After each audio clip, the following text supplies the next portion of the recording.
No shortage of conversation starters with this exhibition: transportation, modern housing, sustainability, nomadism, technology, efficiency. We get the drift. Yeah, got it. We got it. The exhibition is called Truck-A-Tecture. It just opened in Omaha last Friday. Jeff Day is one of the architects involved. He's also a professor and the director of the architecture program at the University of Nebraska. Nice to see you. Thanks. Welcome. Yeah, before we get to the exhibition, remind us about Kaneko. What is Kaneko? Kaneko is a center for the study of creativity. It's in downtown Omaha in the Old Market, and they really set up to try to promote creativity in all different fields. Mm-hmm. And how does that fit into this exhibition and architecture? This is a really interesting mix-up. They call it a mashup, but it's a connection of mobility and architecture and prefabrication. So making things off-site, moving architecture around. Yeah, so that's Truck-A-Tecture. Truck-A-Tecture. Truck-A-Tecture. I said texture. I knew better. better. I knew better. Texture. How did you approach the challenge? What did you make? Well, my firm, Minday, designed what we call Nomad, which mixes pneumatic architecture, which is air inflatable architecture. Is that it? That's it. Yeah. And so it's a very small trailer that then one would drive around, park it someplace, and then expand this inflatable environment that could be much bigger than the actual So trailer. it's like a blow-up egg. It is. Yeah. It looks like a honeycomb. Kind of. Yeah. So what do you, as we're taking a look at the inside concept of this, what do you hope that visitors will learn, or what do you hope they'll discuss about this? And how would they use this space?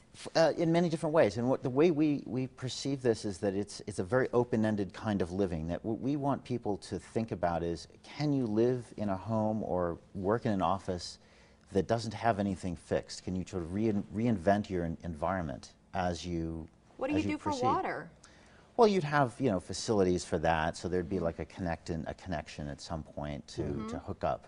Maybe almost like an RV would. Do you think this is kind of the future? I mean, this exhibition is kind of a glimpse into the future of what we could be It's a glimpse into a possible future. We don't necessarily hawk this as a product, but we think we built it to make people think about how they actually live and how they sort of inhabit the world in a physical way. This would be great, because if we had one of these for our home, my wife likes living in West Omaha. I like living in Midtown. We could just kind of rotate between. Move it around. Exactly. Or when he says or does the wrong thing, it's a lot better than the doghouse. He That's could just true. go outside, open up the place to trailer hang and out. plug it in. Yeah, yeah. He was asking you about what you want people to take away. So what is your goal as an architect when people see this? What do you want them to think or feel?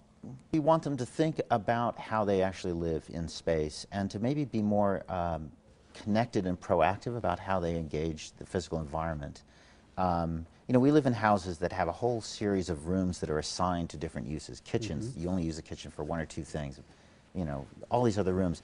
Can you sort of change the way those spaces are created and defined, and maybe scale back a little bit from the very large homes that people tend to live in now? Well, it's a lot cheaper. Yeah, It is a lot to cheaper, a more affordable and more sustainable, probably. Sustainable, certainly, in terms of resources and materials, but also flexible, so that one can drive around and move and maybe not be fixed in one place. And are there infrastructure adjustments here too? If you're talking about moving around, I mean, if you think about these campsites where people can go in and there's a concrete pad, but if you had certain hookups to accommodate vehicles like this. Sure, there are a lot of things that would have to happen if people were really to live this way. And I don't know that they need to go quite this far, but you can be nomadic within your own home just by moving things around, changing the environment. Well, you just look at how far homes have come in the last 75 years. Older homes in Midtown are more separated, smaller rooms, a lot of different rooms. Maybe if you head out west, you have more of an open floor plan, and there's different uses for rooms, and so who knows what the possibility and is. technology and energy efficiency, that has exploded. Exactly. So for our viewers who want to come and see this exhibition, how long does it run? It runs, it's up now. It opened last week, and it's open until August 23rd. And you're one of the participating firms. What do you know about the others? Well, there's Mark Mack Architects from Los Angeles, Jennifer Siegel from Office for Mobile Design. Her whole firm is based on the notion of mobile architecture. And Wes Jones from Jones Partners Architects. And this is all free, so if people want to come see this, it's free?